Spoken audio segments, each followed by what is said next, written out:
Посмотрите, какая красивая курица у меня получилась. Прям золотистый бройлер. Очень вкусный. Давайте готовить. Здесь у меня ровно 2,5 килограмма курица.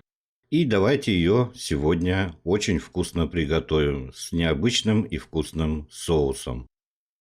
В этом рецепте я буду использовать репчатый лук. Репчатого лука я буду использовать ровно 500 грамм.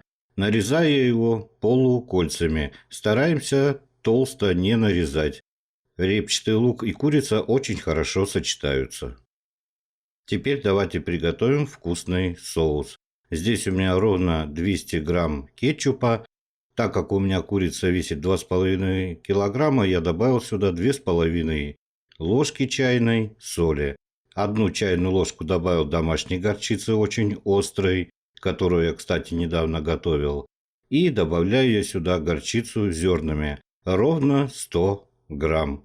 И теперь нам осталось это все хорошенько перемешать.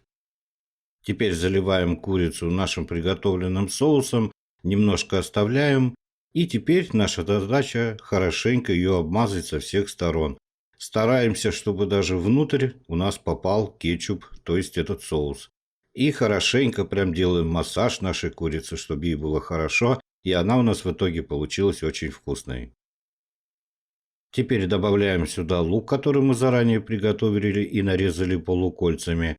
И выливаем уже сюда остатки соуса. И хорошенько лук сейчас перемешаем. И даже в серединку курицы обязательно добавим лук. Затягиваем пищевой пленкой и убираем на всю ночь мариноваться. А периодически курицу переворачиваем. Прошла у меня ночь, но решил я добавить гарнира курицы. Здесь у меня ровно 1,5 килограмма картофеля, который я нарезал полукольцами. Добавил я 1 чайную ложку адыгейской соли, добавляем 3 столовые ложки майонеза и все хорошенько тщательно перемешиваем. Картофель у нас готов, и теперь приступаем к курице. Стараемся с нее снять весь соус вместе с луком, то есть полностью очищаем курицу как снаружи, так и снутри. Курицу откладываем в сторону, а лук, который у нас здесь мариновался вместе с курицей, мы добавляем к картофелю. И опять все перемешаем. Курица у меня будет идти с начинкой из яблок. Яблоко я использую одно крупное, которое весит 400 грамм. Нарезал его на кусочки. И теперь хорошенько утрамбовываем курицу яблоками.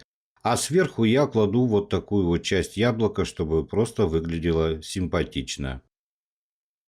Итак, обязательно связываем ноги у курицы, так как она у нас будет, когда готовится, они могут разъехаться и просто-напросто отпасть от тушки.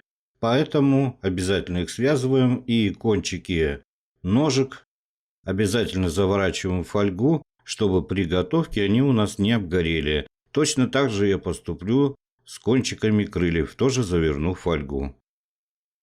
Противень я застелил 3 слоями фольги. Уложил на дно картофель с луком, а сверху положил курицу. И теперь вот так вот накрою курицу фольгой. Вот что у меня в итоге получилось. Края фольги я завернул. И теперь у меня уже духовка разогрета до 180 градусов. И отправляем курицу в духовку на 1,5 часа. Время готовки полностью зависит от качества вашей духовки. Прошло у меня ровно 1,5 часа. И теперь аккуратно убираем верхний слой фольги. Будьте осторожны, как видите, там очень много горячего пара. Снимаем фольгу, и теперь наша задача проверить курицу и картофель на готовность. Если картофель протыкается ножом, значит картофель готов. Как видите, у меня даже мясо уже отстает от костей, так что курица моя в принципе готова. Но на всякий случай берем нож, протыкаем. И смотрим, если сок не кровавый, курица готова. Вон, как видите, прозрачный сок. То есть курица получилась очень сочная. Теперь я ее уберу опять в духовку, разогретую уже до 250 градусов, на 20-25 минут. Прошло ровно 20 минут, и курица моя готова. Посмотрите, какая красавица в итоге получилась. Все готово, можно звать гостей и подавать на стол. Готовьте на здоровье, приятного всем аппетита, подписывайтесь на мой канал.